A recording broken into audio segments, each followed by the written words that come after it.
many more excuses do you need to make before you examine yourself and say, okay, maybe I need to wake up a little bit and take a good long look at what I've been doing. Realize that the environment that this president has trafficked in can help to lead to these sorts of situations where people think that that sort of behavior, meaning the people who are doing these things, the people who are calling the cops on people falsely in Central Park, the people who are chasing people down the street in Georgia and killing them, that you may begin to think that your actions are normal. Welcome back, everyone. Before we get this rolling, I just want to make a couple things clear.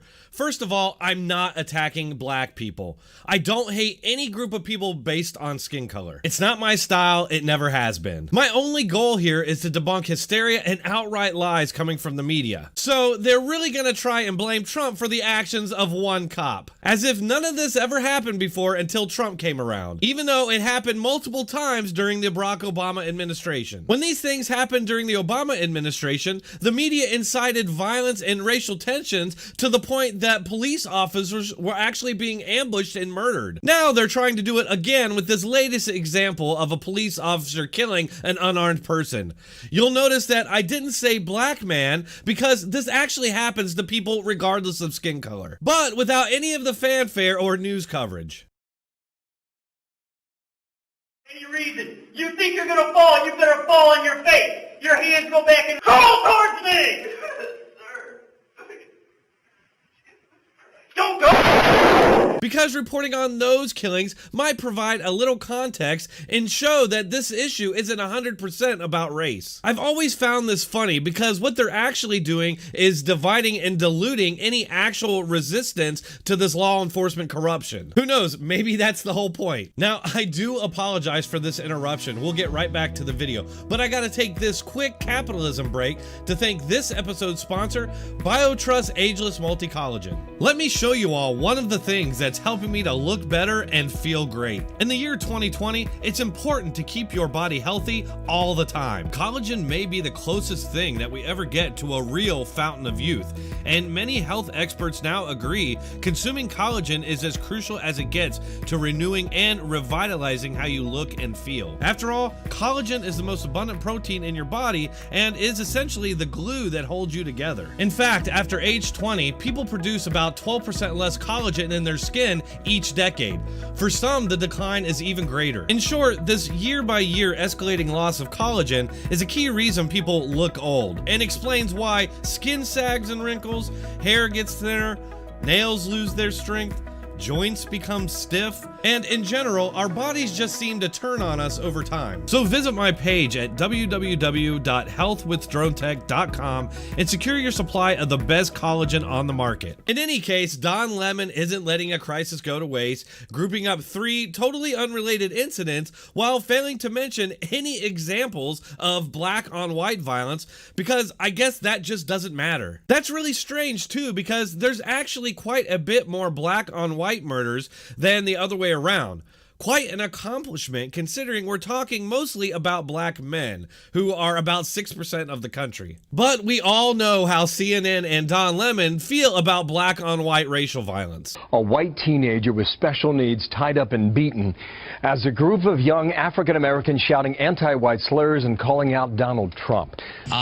You just try to wrap your head around evil. That's what this is. It's evil. It's brutality. It's man's inhumanity to man. And I don't think it's evil. I don't think it's evil. I think these are young people, and I think they have bad home training. So this is absolutely sickening, but I'm going to say something that's probably not very popular.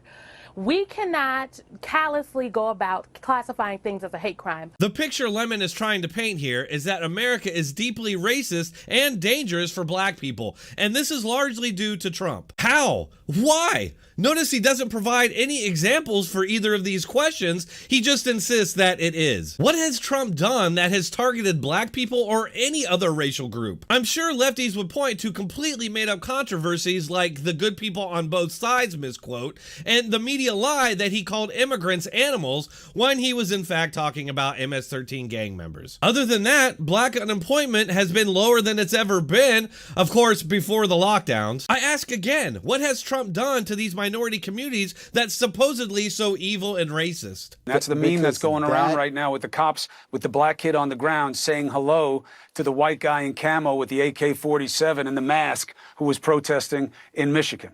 That when it's white people with guns and they're out and they're angry and their faces with cops. Didn't see any of that. Everybody's civil. Flag burning, spitting in police officers' faces, yelling at police officers armed with heavy weaponry. Heard it, people make it a joke, but it's funny because it's tragic and sad.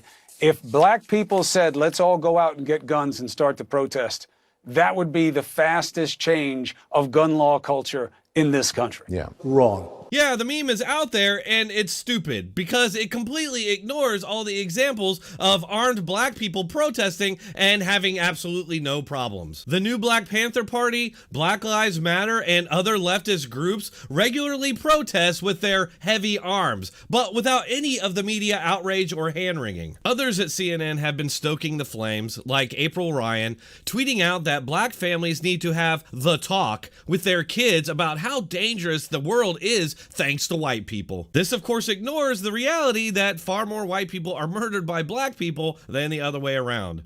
And again, black men are 6% of the country, while white men are around 35%, meaning white people are actually very underrepresented in racial murders, while black men are overrepresented. The only thing the talk is doing is instilling racist beliefs into young minds that'll grow up hating and fearing white people and thinking that that's completely normal. At this point, I do want to remind you all that I'm not saying all this as an attack on black people or suggesting that their skin color has anything to do with it. I'm only throwing out these stats as a defense against race-hustling scumbags who would use these incidents to justify their racism and their hatred for white people. People like Eddie Glaude Jr., a frequent race-hustling guest on MSNBC, who said yesterday, "You have a community that is experiencing trauma and terror simultaneously. Minnesota just hit its peak with COVID-19 yesterday in terms of the number of hospitalizations and the number of dead. So we're dealing with the devastation of this pandemic, and we're seeing Ahmaud Arbery. We're seeing Breonna Taylor. We're seeing George Floyd. We have to understand how profoundly racist our country is." Glaude, you leave me every time with no words, especially today.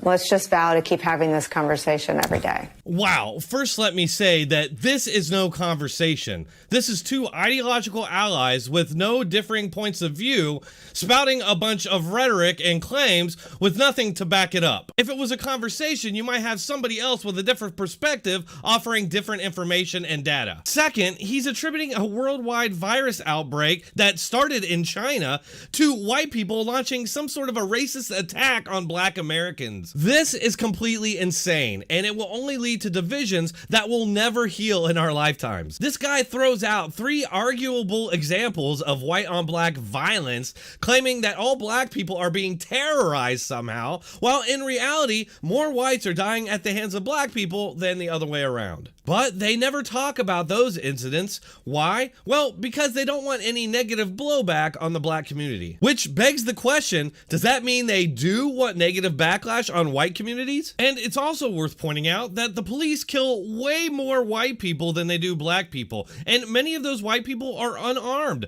but it never makes a national news story. The media hates and demonizes peaceful anti-lockdown protesters, but covers for violent criminals destroying their own cities and looting their own stores. Sometimes they even deceptively edit video to protect their narrative, like in this case, where CNN and other media outlets edited out a Milwaukee victim's sister calling for violence in white suburbs, claiming that she was actually calling for peace. Burning down shit ain't gonna help nothing. Y'all burning down shit we need in our community. Take that shit to the suburbs. Burn that shit down. We need our shit. We need our weed. I don't wear it, but we need it. The kingdom come, thy will be done. With his sister calling for peace. Don't bring the violence here and the ignorance here. Milwaukee police say they made multiple arrests overnight. We're still waiting on those final numbers. They use isolated incidents to advance their... They use isolated incidents to advance their narrative and ignore the vast majority of incidents because it disproves their narrative. They're corrupt, race-hustling crooks who will usher in the burning down of America before they reevaluate their behavior. This is the state of our country and its most important institutions. On that note, could I convince you to hit that like button, share this video, and subscribe to this channel? I would ask you to hit the bell icon too, but I know that's just getting greedy. If you'd like to support this channel, you can do so on one of these platforms. You can find all the links in the description and pinned comment. Thanks for watching. Keep coming back.